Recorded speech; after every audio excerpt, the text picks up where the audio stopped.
guys, it's Ness. I hope we're doing well. Today I'm making a video which I hope will benefit everyone. I'm pretty confident that there's going to be something in this video which will help you in some way. This will be about how to read and make booktube videos on a budget. I feel like because of the situation that we're in, where we're stuck at home, a lot more people are starting to read and even more people are starting to make booktube videos. I was quite worried a couple of years back that maybe booktube would die out because it seemed quite stagnant, but now there is so many booktubers popping up in the last 3 months, which I'm so happy with because a lot of them now I would consider some of my favourites, and I hope that they stick around after lockdown as well. But I feel like there's a couple of things that you can do to make your reading experience more affordable or to start a booktube channel with less money. Reading and making videos about books doesn't have to be expensive, but I know that it can seem a bit daunting because you think, you know, how do you get all these books and how do you make videos for content and not have a lot of money put down. I know that you probably see all these books behind me. I have over 250 books behind me, and you would think that I've spent hundreds and hundreds of pounds to try and get this, when actually I haven't. I very rarely buy books brand new. I'd say maybe 1 or 2% of my books are actually new purchases, and if I'd bought all these books brand new I would have spent thousands of pounds. But actually that's not the case, and I'm going to give you some more tips about how to acquire books for free or for cheap. And then you might also be thinking, how do I acquire so many new books to make new booktube content? You don't have to be spending 50, 60, 70 pounds a month acquiring new books to make video content, and you also don't need a lot of money to start making said video. I've got some really good tips and programs that you can use to make this all so much cheaper. So there's going to be 2 parts of this video. The first part is going to mainly be focused on reading and the reading experience and how you can acquire more books for less and how you can get books for free to review on your booktube channel. And then the second part of the video is going to be about setting up and maintaining a YouTube channel for less. So I'm going to start off with the book section. So the first advice that I would have for acquiring books for free or on the cheap is by trading them. This is the method that I get most of my books by, and it's mainly down to the location that I live in, because I live near one of the UK's largest second-hand bookstores, which take in my old books and give me credit for me to spend in their store. For about every 2 paperbacks that I hand in, I'm able to get 1 paperback. Or for every hardback I trade in, I could probably get 2 or 3 paperbacks from that credit. But I understand that's because of my convenience for that in the close proximity of the shop for me. However, it would be worth googling to see if there is any second-hand bookshops near you which accept trade in credit, or any new bookstores that sell second-hand books as well might take in your old books. Another way to trade books is by looking on Twitter at the hashtag books4trade, using that across Instagram as well, and just typing in on Facebook Books Trade UK or for whatever location you're in, and there's Facebook groups with thousands of members in with books looking to trade them. The ones on Twitter are mainly ARCs, and a lot of them are books that are like coming out now that they're looking to trade, because obviously you can't really sell on ARCs. The only way to get rid of an ARC is to trade it with someone that's also wanting to read that book. So there's quite a few good books looking out there that want to be traded. Next is my second most common method for acquiring books, and that is charity shops. I work in the middle of a town centre which is just 80% charity shops, so on my lunch every day when I'm usually working, what I would do is I would go into town on my lunch break and use that time to go in and out of all the charity shops and have a look. Most of the books that I buy properly are from charity shops. I never spend more than £1 in a charity shop, and I've got some amazing, so good paperbacks and hardbacks for 25p in some charity shops, like books that have just come out, like even YA, which is one of the hardest genres to find secondhand. Usually you just have to know where to go to find them, but if you're willing to wait for the book that you want, you will most likely find it in a charity shop. The next method of acquiring books is Netgalley. There's a big misconception around Netgalley that you have to be a blogger or a booktuber to acquire arcs on Netgalley. That's not the case. You don't have to have a platform for reviewing books to be a reviewer on Netgalley. They're not necessarily looking for people that are going to share the book.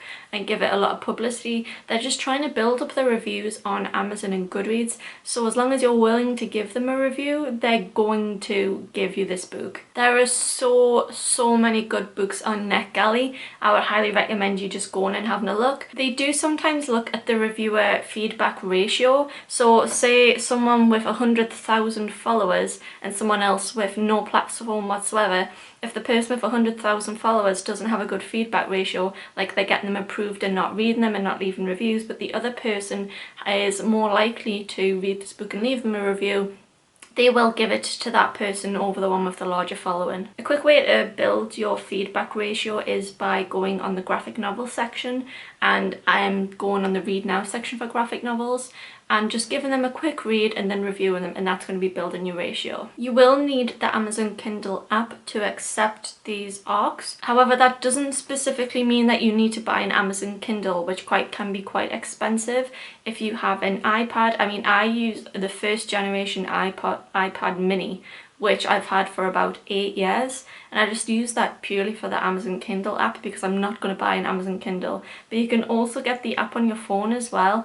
As long as your phone has access to Google Play Store or Apple Store, you'll be able to download the Amazon Kindle app, and it's totally free. So as long as you have a device that can accept that app, you're going to be able to access these free books via Netgalley, as long as you're willing to leave them an Amazon review. But they don't always specify an Amazon review, they just ask you if you will share it on publication day. The Amazon app as well will also have free books on. It'll have books that are in the public domain, like classic books, books that are older than 70 years, that are now not copyrighted, will be free on the Amazon app. So if you want to read classics for free, you'd be able to get them through there. Another way of getting books for free for review is by connecting with authors on Twitter. Some authors obviously might stipulate that you have a certain following. However, a lot of authors are just genuine people, and if you are connecting with them, engaging with them, showing that you are loving their work and you're sharing their work across your own followers, they're more likely to say to you,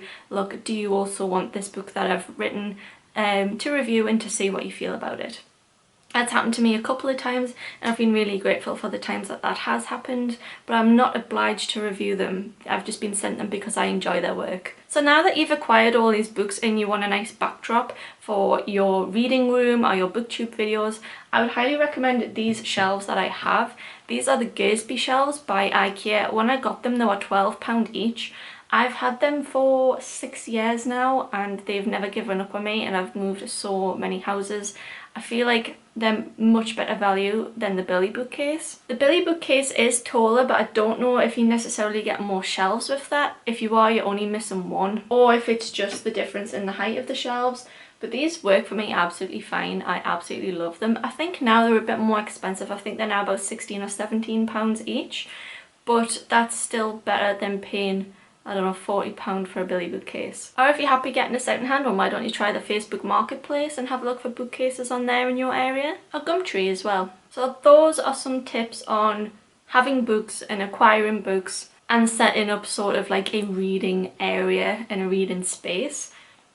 I know that part of the hobby of having books is having them physically and showing them off and loving them. Every time someone comes to my house, I take them and I show them all of my books because I just love them so much.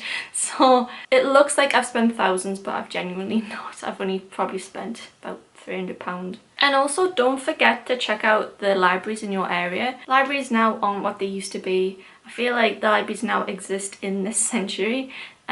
When I was a kid in the 90s, the choice was very limited, and without internet, the services were limited. But now libraries have online websites where you're able to borrow ebooks and also audiobooks.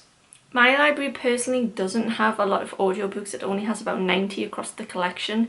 Some of them that I want, like the Flatshare for example, they have that, and the Switch, but they are reserved until like October. But I'm pretty sure that's just because I live in a relatively poor town. I'm sure libraries with better funding would have more audiobooks and ebooks there for you to borrow. Okay, now we're going to go on to the actual Booktube part and how to make a video cheaply, how to start a channel on the cheap. Even if you already have a channel, you'll find some of the programs in this section helpful because I feel like not a lot of them are known about. I can't stress enough how useful the camera on your phone is. You don't need a camera to make a booktube video and be good at it. A lot of people with thousands of subscribers still use the camera on their phone to make videos, and sometimes these phones now have better camera quality than those of actual cameras. And now you can even get tripods for your phones that you can use to make videos with, and also ones that they have like ring lights around. I use my phone to make videos for my reading vlogs,